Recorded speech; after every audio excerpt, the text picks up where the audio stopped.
இது கதையல்ல நிஜம். எனக்கு கல்யாணம் ஆகி ஒரு பொண்ணு ஒன்று பையன் ஒன்று இருக்காங்க. என் தம்பிக்கு கல்யாணம் ஆகி பொண்ணு ஒன்று பையன் ஒன்று இருக்காங்க. என் தம்பியும் தம்பி ஒய்ஃபும் லவ் மேரேஜ்.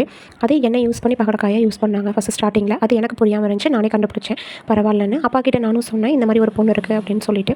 அவங்க ரொம்ப கஷ்டப்படுற ஃபேமிலி. சரி ஓகே நம்மளே பார்த்து கல்யாணம் பண்ணி வச்சிடலான்னு ஓகே சொன்னாங்க. அவங்க வீட்டில் ஒத்துக்கலை.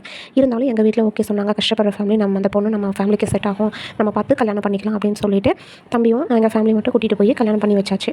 அவங்க சந்தோஷமாக தான் வாழ்ந்துட்டு வந்தாங்க.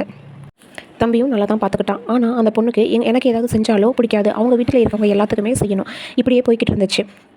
அவங்க ஃபேமிலி என்னமோ ரொம்ப கஷ்டப்பட்ட ஃபேமிலி, விவசாய ஃபேமிலி தான். ஆனால் கல்யாணம் பண்ணி கொடுத்த இடத்துல கொஞ்சம் வசதி வாய்ப்பு வந்துட்டா பழசெல்லாம் மறந்துடுறாங்கப்பா சில பொண்ணுங்க. அதே கேஸ் தான் இந்த பொண்ணும். பழசெல்லாம் மறந்துச்சு. ரொம்ப கெத்தாக இருக்கும், நினச்சதை வாங்கும், எல்லாம் பண்ணும். அவங்க நாத்தனாரையும் அசிங்கப்படுத்தும், கேவலப்படுத்தும், கிண்டல்படுத்தும். அது எல்லாமே வந்து ஸ்போர்ட்டிவாக எடுத்துக்கிட்டாங்க. நான் எடுத்துக்கிட்டேன். அதை பற்றி பிரச்சனையே கிடையாது. அவங்க கல்யாணத்துக்கு அப்புறம் நான் அப்பா அம்மா வீட்டுக்கு போகிறதுக்கு எனக்கு கில்ட்டியாக ஃபீல் ஆச்சு. நான் கொஞ்சம் கொஞ்சமாக குறைச்சிக்கிட்டேன். ஆனால் அதுலேயும் சில வேர்டிங்ஸ் எல்லாம் யூஸ் பண்ண ஆரம்பித்தாங்க. அதையும் அப்பா அம்மாக்காக நான் பொறுத்துக்கிட்டேன். வேலையை செஞ்சுக்கிட்டு இருக்கோம், திடீர்னு வேலையை ஸ்டாப் பண்ணிடும். நான் போனதுக்கப்புறம் மறுபடியும் வேலை செய்யும். இல்லைன்னா நான் செய்யட்டும்னு சொல்லிட்டு விட்டுரும். இந்த மாதிரி நிறைய விஷயங்கள் நடக்கும். எல்லாத்தையுமே நான் தெரிஞ்சும் தெரியாத மாதிரியும் தம்பிக்காக அம்மா அப்பாக்காக நான் பொறுத்துக்கிட்டே தான் இருந்தேன்.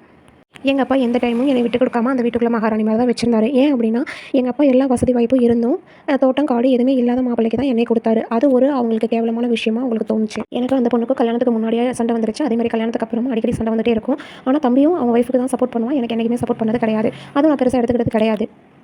இப்போ என்ன பிரச்சனைனா எங்கள் அப்பா இறந்துட்டாரு. நான் ப்ராப்பர்ட்டியில் ஷேர் கேட்குறேன். உடனே அந்த பொண்ணு கோவம் வந்துருச்சு. ப்ராப்பர்ட்டியில் ஷேர் வாங்கினீங்க அப்படின்னா நான் உங்கள் தம்பி கூட வாழ மாட்டேன், நான் டைவர்ஸ் பண்ணிடுவேன்னு சொல்லி பேக்மெயில் பண்ணுது. இது நியாயமானு எனக்கு தெரியல. ஒரு பெத்த பொண்ணுக்கு அப்பா கிட்ட இருக்க சொத்துல பங்கு இல்லையா? அப்போ நீ என் தம்பி கேரக்டரை பார்த்து கல்யாணம் பண்ணியா, இல்லை எங்கள் அப்பா கிட்ட இருக்க சொத்தை பார்த்து கல்யாணம் பண்ணியான்னு எனக்கே ஒரு டவுட் வருது.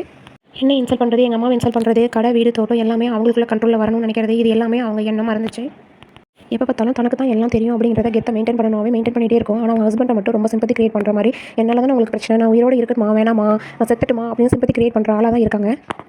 இந்த டைலாக்ஸ் எல்லாமே என் தம்பி நம்பி உருகி எல்லாமே நம்பிட்டு இருக்கான். இது என்னைக்கு ஆண்டவன் வந்து அவனுக்கு புரிய வைக்க போகிறான்னு எனக்கு தெரியல.